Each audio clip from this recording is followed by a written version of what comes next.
Olá, queridas irmãs, vamos continuar nossos estudos. Esses estudos têm sido valiosos para as nossas vidas, eu creio que para vocês, porque para mim tem sido também. Aprendi muito, alertou muito o meu espírito, a minha mente, né?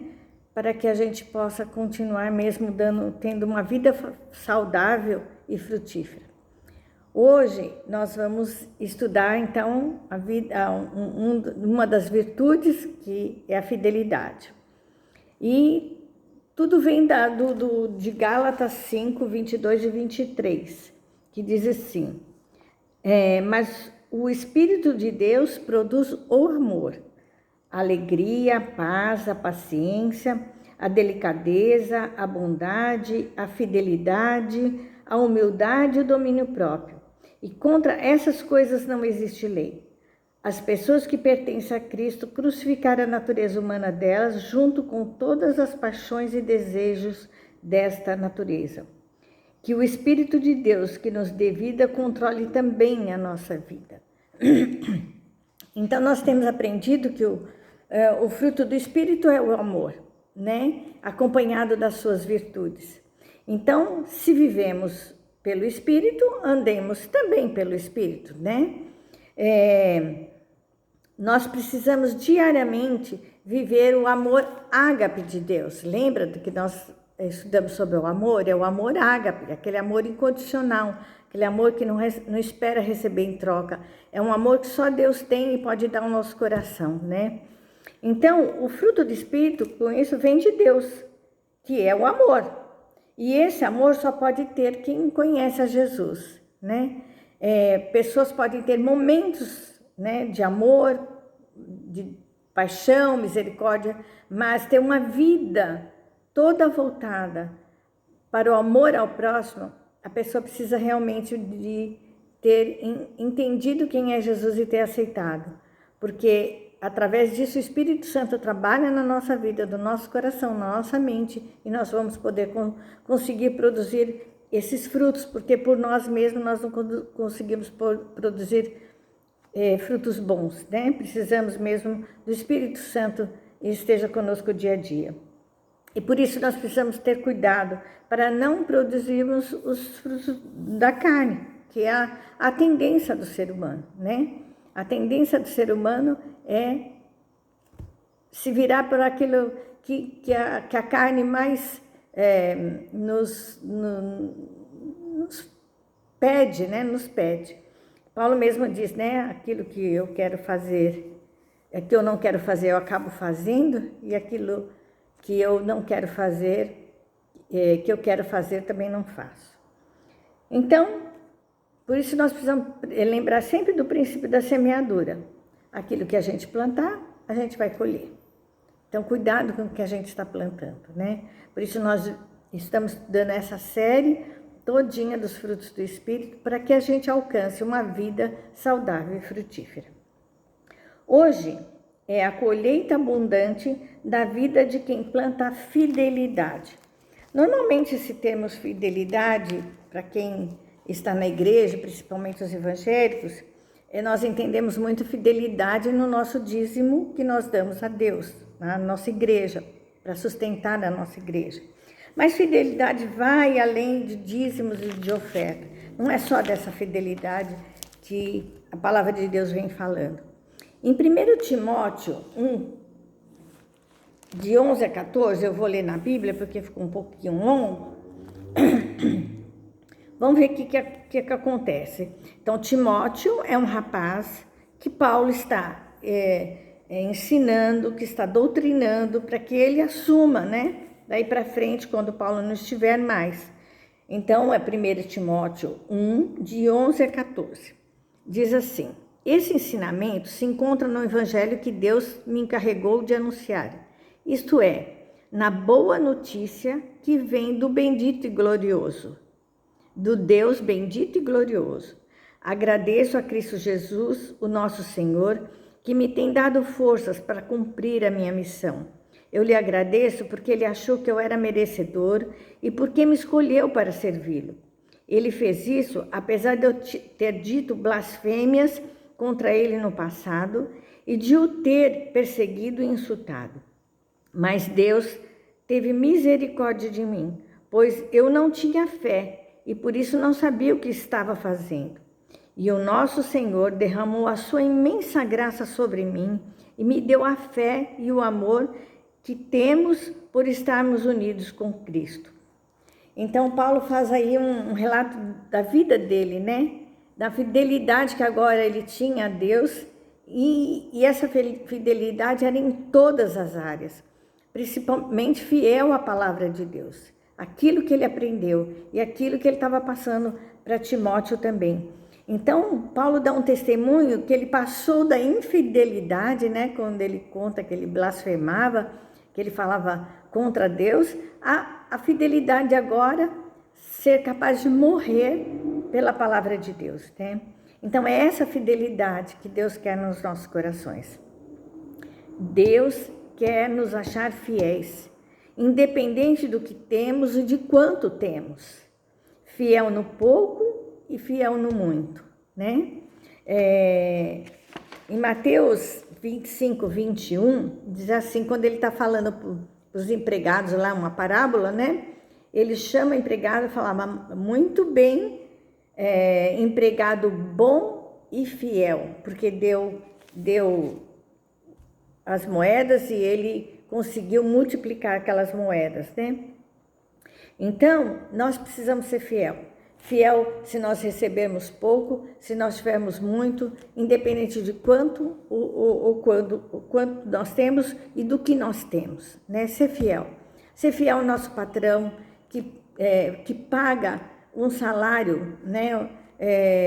Para a gente exercer um tipo de trabalho, e a gente deve fazer isso.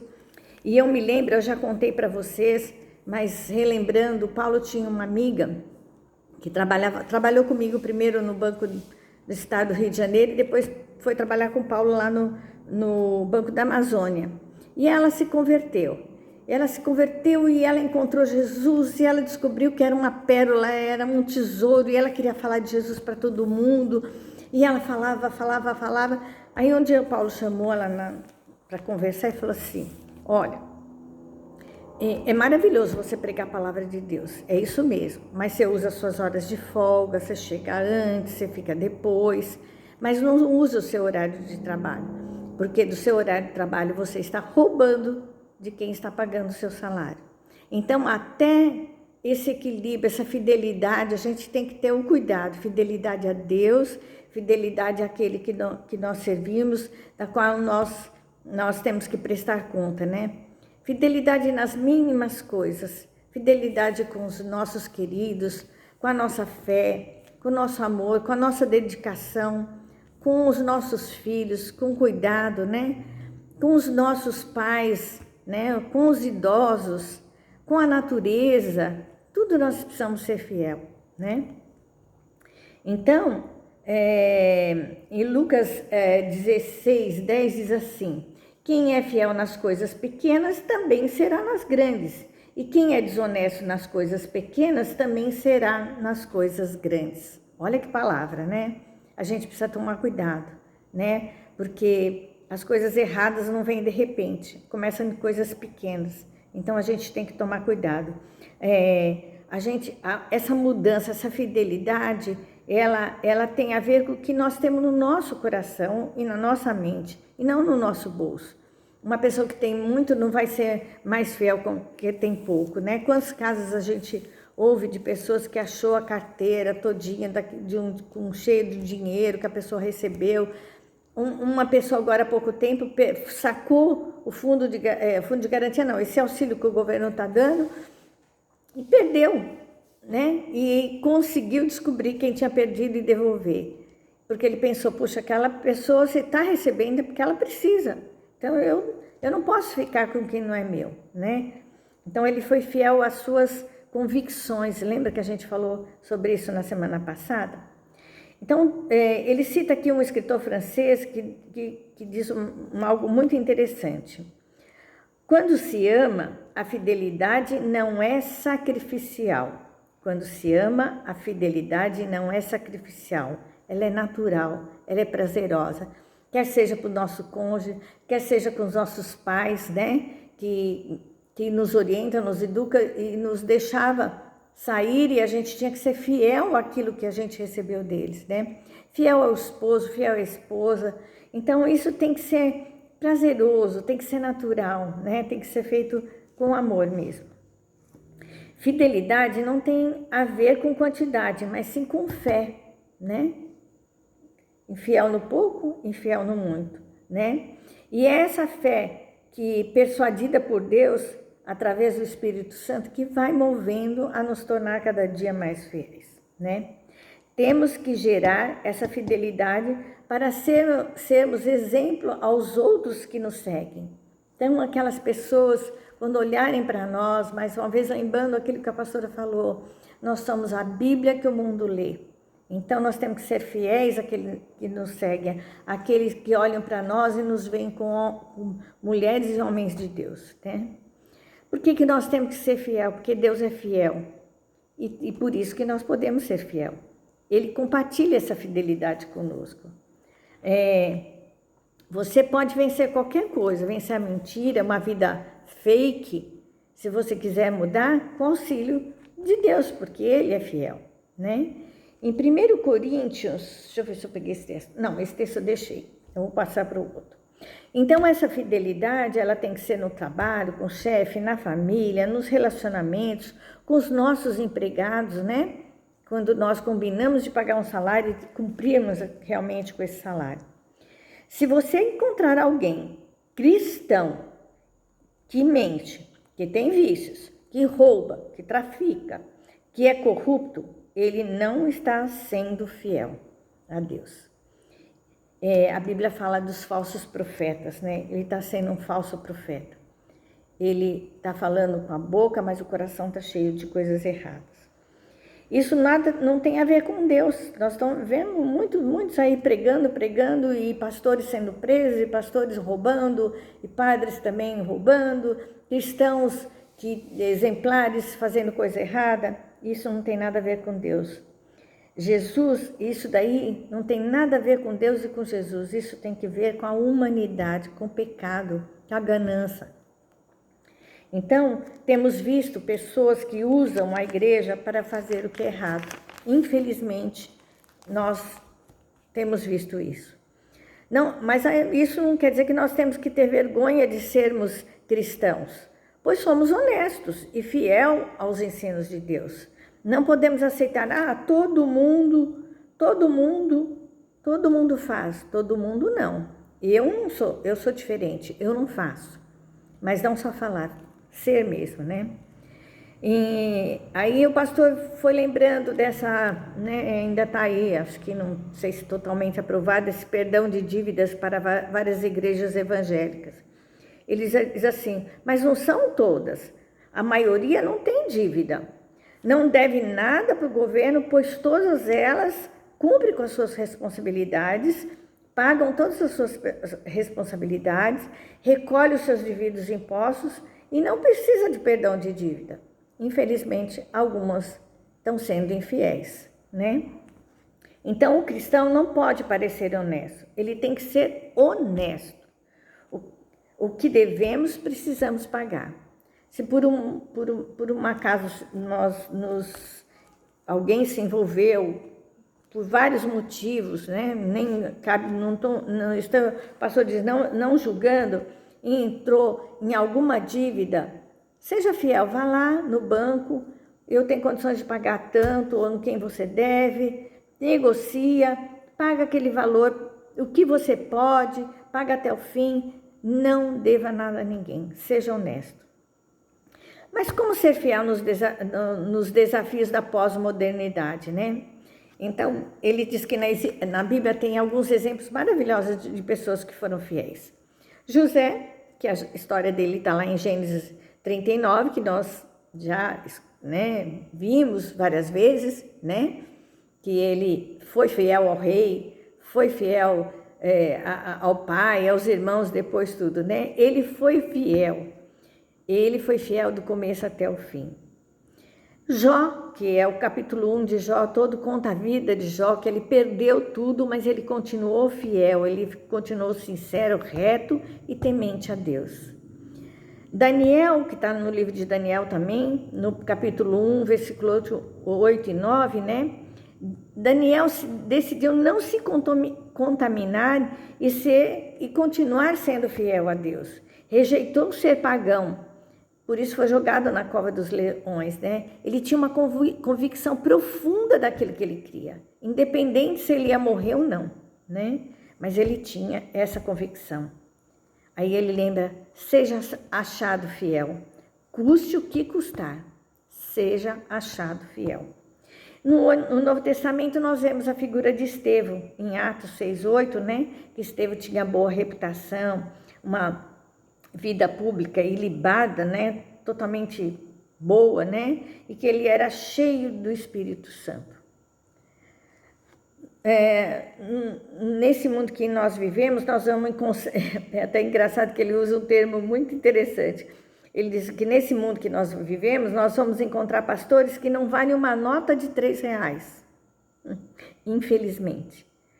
E crentes que só são crentes, mas não discípulos de Jesus. E um mundo de pessoas falando de fidelidade, pregando fidelidade, exigindo da política fidelidade, mas não cumprem a sua parte. Pessoas com mau caráter. Então, só da boca para fora. E ele falou, uma pesquisa, assustou muito quando o Ibope fez uma pesquisa que deu que 74% das pessoas seriam desonestas se tivessem oportunidade. 74% das pessoas. Cuidado. Às vezes, o cristão não participa de jogos de azar, mas acaba aceitando proposta de emprego que lesa outras pessoas. Alguns cristãos compram seguidores na internet. Que absurdo, né? Precisamos entender o que serve e o que não serve para nós. Precisamos entender o que serve e o que não serve para nós. Não adianta a gente querer chegar lá a qualquer custo. Não é abençoado, não é o dinheiro abençoado, não é o emprego abençoado, não é uma esposa abençoada. Me chama muita atenção, não sei se para vocês chamam, quando a gente vê nos posts assim escrito, trago a pessoa amada de todo jeito. Eu fico pensando, gente, não dá para você forçar uma pessoa a te amar. Isso tem que ser natural. Como que você vai viver com a pessoa, quer dizer que você fez alguma coisa para conseguir aquilo? Né? Fez alguma coisa errada, né? Para conseguir, se for uma coisa boa, tudo bem, mas fez alguma coisa errada, né? Então, nós não podemos chegar lá a qualquer custo, né? Precisamos viver com aquilo que Deus nos deu e escolher permanecer fiel, né? Se você não pode pagar alguma coisa, alguma compra, não pode comprar. Se você não tem condições de pagar, não compre. Seja fiel somente o pouco ou sobre o muito. Seja fiel sobre o pouco e sobre o muito, como nós lemos já, né? Negocie. Se você tem alguma dívida, então, como nós já falamos, negocie. Seja fiel a Jesus. Deixa a sua vida limpa, né? Então, além da fidelidade financeira, de que nós já falamos de dízimos e oferta, nós precisamos ser fiel nas nossas contas e não nos endividarmos. Fiel com o nosso cônjuge. Fiel de não aceitar as propostas desse mundo. Ser fiel a Deus e estudar a palavra de Deus. Cuidado com pregações vazias. Gente, tem tanta coisa errada, tanta pregação sem base bíblica. Tanta pregação que tem nada a ver com Jesus. Então, ele termina esse estudo falando de 4 princípios para que nós possamos ter uma colheita abundante. O primeiro princípio, o texto básico é 1 Timóteo 1,18. Diz assim, ele fala para Timóteo, Timóteo, meu filho, eu entrego essa ordem a você. Ela está de acordo com as profecias ditas há muito tempo a respeito de você. Então, o primeiro princípio é guarde bem toda a profecia e depósito de fé feito em sua vida. Então, tudo aquilo que você aprendeu, não se desvie nem para a direita nem para a esquerda, né? Siga somente Jesus, siga somente a palavra, estude profundamente e não largue essa profecia que está na palavra de Deus, de quem você seria se você você cumprisse os mandamentos de Deus, né? Temos que seguir as profecias e doutrinas. A segunda é lute como um bom soldado de Cristo pela sua fé. Também está nesse mesmo texto de Timóteo, na segunda parte. Que essas palavras, que as palavras, né, que ele recebeu das profecias, que Paulo foi ensinando para ele, que essas palavras sejam suas armas, para que você possa combater bem. A nossa arma é a palavra de Deus, é a verdade de Deus, né? Nós estamos num campo de batalha, né? Esse mundo é um campo de batalha. E aí nós precisamos tomar cuidado e pedir para que Deus venha nos proteger e lutar conosco a fim de que nós possamos ser um bom soldado. O terceiro princípio é nunca contamine a sua fé, ignore a sua consciência. 1 Timóteo 1,19 diz assim: conserve a sua fé e mantenha a consciência limpa. Algumas pessoas não têm escutado a sua própria consciência e assim tem causado a destruição da fé. Quem não cuida da sua vida pessoal e financeira não pode e não vai poder conseguir cuidar da casa de Deus, das coisas de Deus. Então, o pastor é aquele que precisa ter mais integridade e mais moralidade para poder pregar a palavra de Deus. Não, se realmente as igrejas seguindo direitinho o que a palavra de Deus diz, dai a César o que é de César e dai a Deus o que é de Deus, as igrejas não estariam, algumas igrejas não estariam pedindo perdão de dívidas. E a última é, olhe os maus exemplos dos que naufragaram na fé. 2 Timóteo 1,20 diz assim: entre essas pessoas estão Himeneu e Alexandre, que eu já entreguei a Satanás, que aprendessem a não blasfemar mais. Nossa, ele fala, que palavra dura, né? Que palavra dura essa que Paulo usa para Timóteo. Para ele olhar os maus exemplos e não seguir, né? Foram pessoas que perderam o caráter e a fidelidade. Foi uma palavra pesada, mas Paulo queria ensinar a Timóteo que ele precisava ser fiel. Então, que nós possamos não estar no grupo desses dois, né, que foi até amaldiçoado, mas que nós possamos estar no grupo de José, de Jó, de Daniel e de Estevão. Qual vai ser a nossa escolha? Faça como Davi no Salmo 119:30, que diz assim: eu escolhi o caminho da fidelidade e tenho dado atenção às tuas ordens. Qual caminho que nós vamos seguir? A quem nós vamos seguir? Jesus disse que não seria fácil, mas que Ele estaria conosco. Então escolha e decida por Jesus. Que esse estudo venha realmente fortalecer as nossas vidas e os nossos corações. Está faltando só 2 princípios aí para nós terminarmos o nosso estudo sobre a vida frutífera. Vamos orar? Senhor Jesus, muito obrigado pela Tua presença na nossa vida, obrigado pela Tua palavra, Senhor, que nos orienta, que nos mostra, Senhor, os caminhos que devemos andar. Senhor Jesus, nós precisamos do Teu Espírito Santo. Não é fácil ser fiel, não é fácil fazer o que é certo, porque as pessoas querem contaminar o mundo para que elas se justifiquem por agir de determinadas maneiras. Que o Senhor possa nos dar força aos nossos jovens, Senhor. Que os nossos jovens possam ser encontrados fiéis à Tua palavra, a fim de que sermos cidadãos desse mundo, produzimos um mundo melhor para o nosso futuro. Guarda as nossas vidas, guarda as nossas famílias, guarda a nossa mente e o nosso coração, para realmente fazermos a Tua vontade. Em nome de Jesus Cristo. Amém. Um beijo bem grande para vocês. Ainda estou na praia, mas logo vou voltar para casa para terminar minha arrumação da mudança, tá? Um beijo.